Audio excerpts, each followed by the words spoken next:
Are you at a place where you feel like you have outgrown your brand?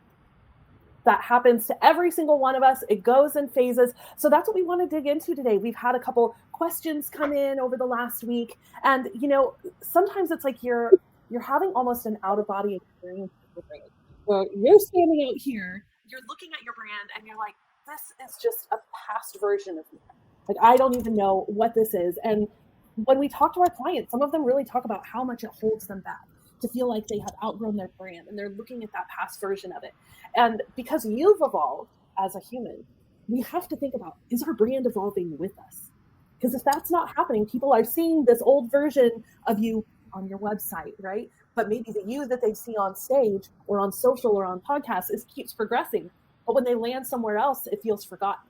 And so today we're talking about how to really make sure that you don't feel like you have outgrown your brand and what to do when you have, because it happens for all of us. Is your brand holding you back? So I want you to ask yourself a couple questions. How could your brand hold you back? Maybe it is a situation where you are on a sales call. You're having a conversation with a client. You're showing them, talking to them about what you're capable of doing, and they go to make the next payment on a website, or they go to have another conversation with you at the back of the room, but they just aren't saying yes at the same volume that they're used to. That is definitely a sign that your brand is holding you back. I really think also that sometimes your messaging could be holding you back. It doesn't reflect where you are today and how you are showing up. I was recently on a website where I got there through social media, and I had followed this person for a while. And I really like their social media. To get me, it's got to be like sarcastic and funny, and that's what draws me in. And so their messaging on that was just, I thought it was hilarious. And they had a product that I was interested in. And so eventually, after I'd seen it a dozen times, I'm like, okay, let me see this thing. So I clicked on it and I got there, and their website was so boring. And so there was no, I'm like, where's the fun, humory that, whoever's doing their social media, they're doing just a kick-ass job. I'm just like, yeah. But their website was like this plain Jane Shopify boring, buy the product, here's the specs, it's X amount of dollars, or buy 3 and save, one of those. And I'm just like, there was opportunity there to bring that humor over onto the website and keep me engaged and keep me thinking this is cool and fun. But I got there and I was just like, So I just parked it in my maybe later pile. Yeah. I might go back and get it. I don't know, but it just kind of stopped me because I was like, wait, am I on the right site? I'm not sure. Because even the brand colors were off. The messaging on the social media, it was bright, fun colors. And it was a pet product because I've done. Yeah, of course. Bright, fun colors and the cute little animals and all that. And then you get to the website and it was literally just plain black and white website with a picture of a person and their dog with the product. And that was it. And I was just like, I'm not sure I want to buy that. Yeah, I don't think people realize the real risks of not paying attention to that. Like they're and that's a simple situation where, okay, you're selling products for a dog. They just lost a client. Yeah. Because of that confusion. And that is what is happening to us when we're not really stepping back and reviewing our brand as a whole and making sure that it all feels cohesive. And if that messaging isn't consistent or that imagery isn't consistent, people are going to stop trusting that brand and they're going to feel like it's scattered, like you're just slapping this together and winging it. And that really shows. It was like they put all their marketing budget into social media, which is great because they're getting all the attraction. But I'm like, you still have to get the conversion on the sale. And if you don't save enough money or put it in the right buckets to get that website to be in alignment, what's the point of spending all the money on marketing if you can't make the sale? Absolutely. And it's not just a risk for losing the clients. It's a risk for like your sanity. You start to feel burnout when you're running into those walls over and over again. Of like, okay, I just like Gretchen's example of that pet place. They invested all that money in their advertising, right? But they didn't stop to think about what is the full scope of all those touch points that my client interacts with.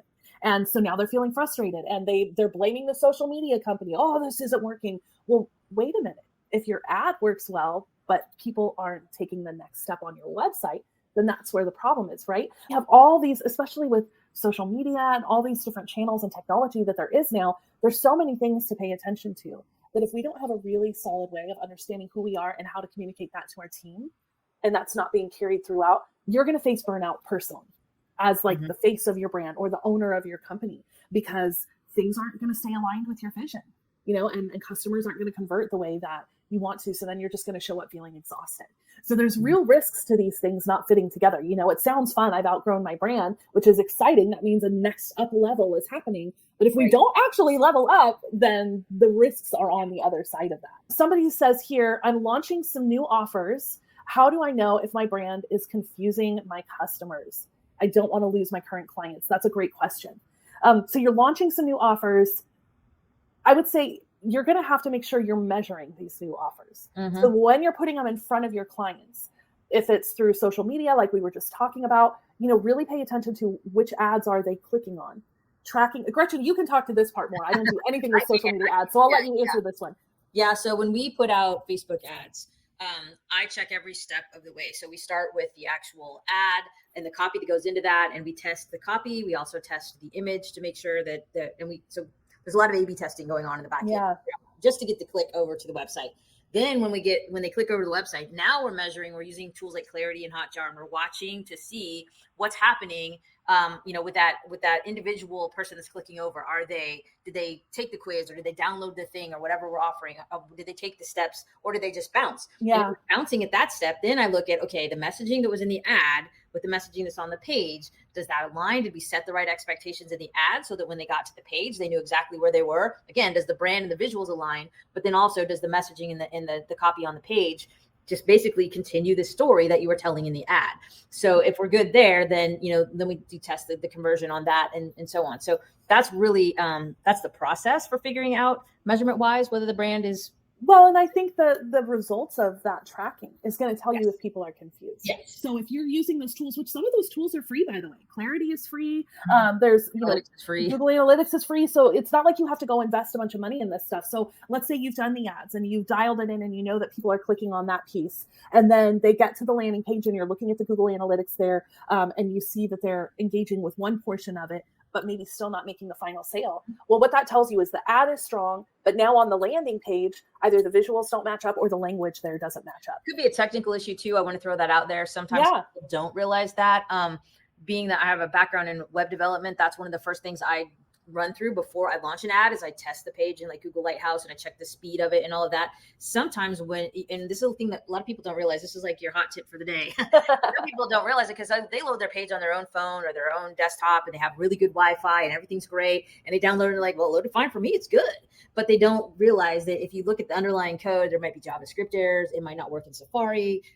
All kinds of tech things that can go wrong, and that can really tank your conversions. And I think, the other half of this question that I'm seeing here that you've posted in comments is, I don't want to lose my current clients.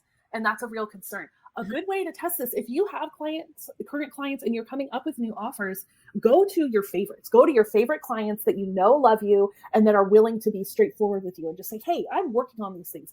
Does this have any interest for you? Is this something that meets a need that you have? And allow yourself to ask those questions in kind of that private format to test that out. And then what you do, you can beta things. So then let's say you've asked your favorites. Now you're going to open it up to a smaller pool. You're going to say, okay, who is, you post on your social, have 5 people raise their hand that want to help test this new product or service with you, so that then you can start refining it before you launch your big offer. So I think that's a really good way. And this was a great set of questions here about how not to lose the current people while you are going on with new offers. I think that's a really important thing. How do I know if I need a full rebrand versus a refresh? And that's a really good question. Yeah. Gretchen, what are your thoughts on that? Like knowing when you need a whole start over new enchilada rebrand, or hey, can I just tighten some things up? The first question we're going to ask the client, or the first bit of strategy we're going to go through with that client, is we're going to talk about their business. Most people think we're going to talk about the visuals, and we're going to be, oh, you like modern design or something like that. Yeah. That's not where we start. We start with the business. What kind of business are you trying to create? What's your vision? And we're going to start there, because we don't want to just refresh a business that you already are like, oh gosh, this is overwhelming. It's driving me crazy. Yeah. It's not, producing anything. It's not something you wake up and are excited about. We're going to start with, okay, what is the business that you're going to wake up and be excited about having? Yes. And want to scale and want to grow and all the things. And when we start there, then we can figure out, do we need a tiny bit of tweaks here or there? Are we already on the right track and we just need to freshen things up? Or are we like in a total pivot and we gotta, okay, all right, we're going to have to go through and gut some things. Yeah. Some things can stay, but we're going to have to gut. So that really tells us where we're at in terms of, is this a little thing or is this a big thing? Yeah. Going through and reviewing your messaging. So, getting clear on where you are now, like Gretchen just mentioned, and then that next step would be checking your messaging, because that is so easy to update everywhere. Like that is a step that you could implement immediately. Let's say you do decide that you need an entire overhaul. You can implement that step right away. You can start seeding new content with different language. You can start testing those theories while you're building out the rest of the brand, because it's all just information gathering. And I think that we get scared. We feel like it has to all be perfect before I can let anybody see it. But honey, you don't get responses that way. Like you got to just be messy with it. Start putting it out there and getting the feedback. Yeah. And you don't have to tie it to I'm doing this whole new thing. You can just say I'm testing a new idea, or not even clue anyone in. Just change the language and see how people start interacting with it. Yeah. And asking questions about it or engaging with it. That's a part of the brand that you could start implementing immediately, which I think is so awesome.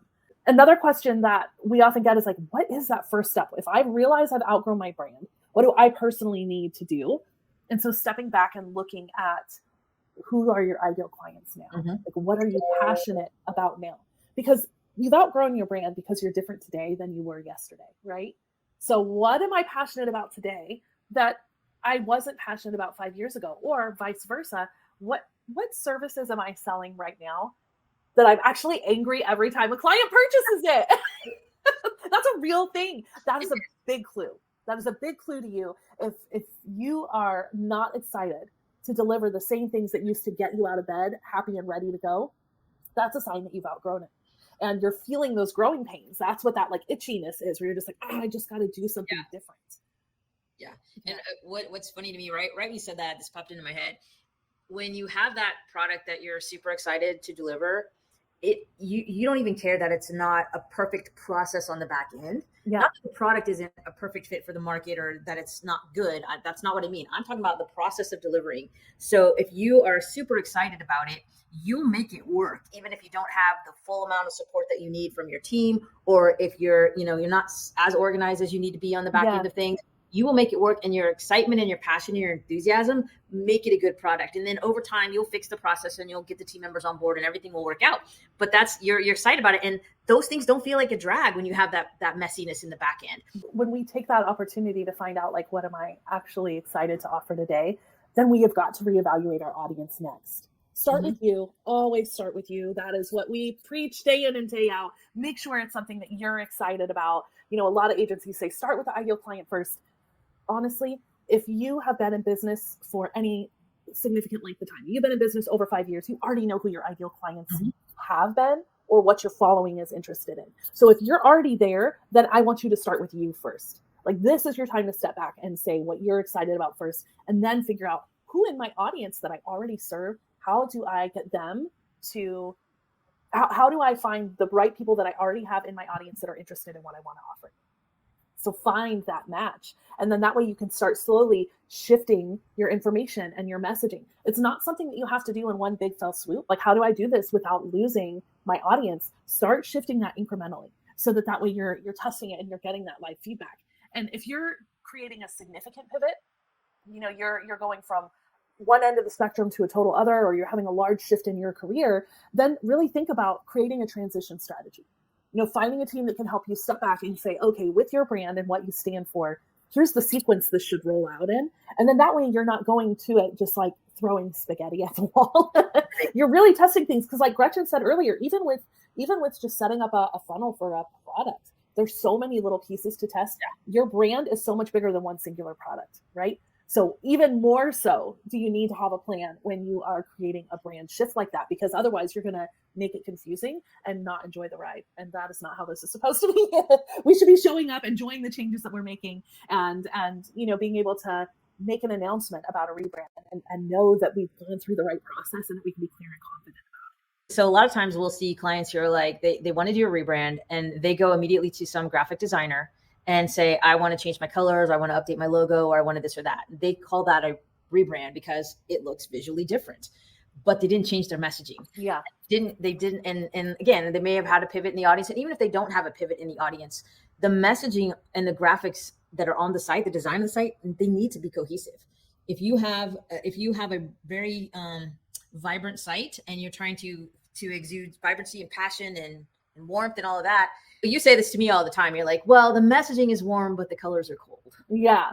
So that's a big disconnect, is because what we see a lot of times is someone who wants to come to us with a rebrand, and they're like, they pick colors that they like. They're like, oh, I love blue and I love green and and then they pick this winterscape of colors or whatever. And then we get the messaging back from either a copywriter or we help them with it or whatever. We get the actual messaging for the rebrand. We're like, this is a nice, warm, inviting message, and we're putting this into a scape that feels like, Yeah, this is probably the biggest mistake I see people make when it comes to rebrand, is if they haven't slowed down to have the conversations, to figure out what are they trying to communicate, what are the, like, just the normal psychological triggers that are out there, the things that people respond to colors a certain way, they respond to messaging a certain way. This isn't about manipulating anybody. This is about understanding all the cues that come into communication. It's not just if you're literally speaking the same language. It is also, what are the visuals that support it? What is the content that supports it? What is the thinking that supports it? What is the actual process of them coming to the site, taking a next step, being onboarded as a client, going through a product? Like, all of those interactions count. And so when you don't step back and do that strategy first, then you're leaving yourself wide open for pain. And quite honestly, this is where a lot of our clients come to us from, because they have been in business 8 to 10 years. They've done the DIY thing, which is where you have to start, and that's what makes sense, which is actually really good for you because you start to get to know your audience very fast. They've gone through that phase already. They've gone through, maybe I've hired some freelancers. I'm not doing it myself anymore. I've hired some freelancers on Fiverr or whatever the thing is to do a visual update. But then they're still upset because something isn't landing. And so then they come to us and we're like, okay, well, let's think about, what are your clients actually saying to you? What are they telling you that they want? What are their actions telling you that they want? And then from there, now we have a foundation to work from to figure out what brands they're attracted to, what colors are going to support them. And, I'm a broken record with this, but I'm going to be an advocate for your end client all day long, because they're the ones that need to love it more than you. So it shouldn't be based off of you liking the colors, like you said a minute ago, Gretchen, like people that do that, right? It's not, what you like doesn't matter. It matters a little bit because it's a portion of you, but it matters more what your audience wants to see. And I would also say another big mistake that I see when people go through rebrands is trying to mimic someone else that they look up to. Yeah. Because then you're just living in this person's shadow. Yeah. And you're always going to feel like the knockoff brand. I don't know any other way to say it. I remember when Marie Forleo was first really popular. Oh my gosh. Everybody was coming to us wanting Marie Forleo's website. And I get it. I mean, it was gorgeous and it connected and you felt seen. But guess what? That's because behind the scenes, she'd already been working for years, coaching people one-on-one, then coaching in small groups, then doing local things, then getting on bigger stages. She had done the work to understand her audience, to speak exactly like she speaks, to visually represent that. So she knows that connects because she's done the research for it. But if we're just seeing someone we admire and that we want to emulate and we're copying that because we know it worked for them, well, it's not actually us then. Yeah. And there's a reason why somebody hires you versus another company like yours, because you connect with them differently. So it's actually really important to include your nuances. Yeah. And that's what sets you apart. In the comments here, can I rebrand gradually or does it need to happen all at once? I have other projects in progress and a limited budget. That's a great question. And yes, you can rebrand gradually. You can do it in phases. And that's why the strategy part is so important up front, is hire a company that can help you figure out what should happen in phase 1, phase 2, phase 3. Like, what is the most important thing that's gonna, I call it like dominoes. I love to see those people who put up all those like elaborate dominoes and then you get to watch them spiral down. What is the first domino that you have to knock over in order to have that trickle effect with the others? And so that's where going through the strategy is going to help you figure that out. Because it doesn't have to happen overnight. And we do that for clients all the time, like figure out what is that phase 1, and then you can really start thinking about how to prepare yourself for the other phases when you're ready for it. And that way it works with your budget, it works with your timeline, and sometimes also just like your own creative brain space. Maybe you thought through this one piece already, but that other stuff won't really culminate until you've had time to settle here. If any of you have felt like you've been held hostage by your brand and you're really trying to figure out like, what is the next place? How do I even start with a refresh or a makeover? We have created this phenomenal quiz. Go to leftrightlabs.com/quiz if you want to know if you have an unforgettable brand, or if it's really time for you to think about making some tweaks, then you can get a hold of that. It's quick, it's free, it gives you a roadmap, and it helps move you forward, and that's exactly what we're here to do.